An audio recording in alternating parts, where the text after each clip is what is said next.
We were first introduced to Harley, this version of Harley, in Suicide Squad. For everyone who hasn't seen Birds of Prey yet, could you just give us a quick background on how that sets up this film? Sure. Well, Suicide Squad is all about the relationship in a way, which is great. It kind of goes into the origin story of her being Dr. Quinzel, a psychologist at Arkham Asylum. She ends up working with Joker. She ends up falling in love with Joker, helps him break away, and then turns increasingly mad and obsessed with him, and he too. And so they start a relationship.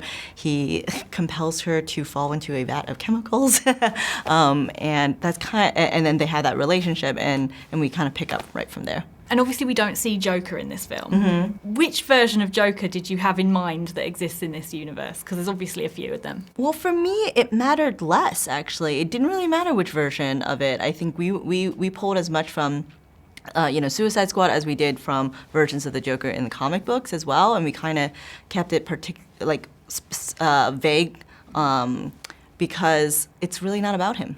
It's about her. Obviously, this comes after we were introduced to her in Suicide Squad. Could you just talk us through a bit of how this film relates to what happened in Suicide Squad, or how this sets this film up? Well, I mean, it's separate. The only, in my mind as an actor, I've mapped out chronologically what's happened in between the couple of years from she would have been on that mission to this day in Gotham.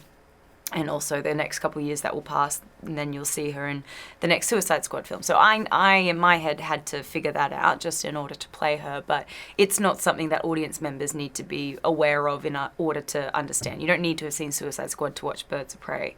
It's kind of like the comics in that you can pick up and leave off and pick it up somewhere else again. The comics are like that, and depending on who's authoring them, and the films are like that, depending on who's directing them.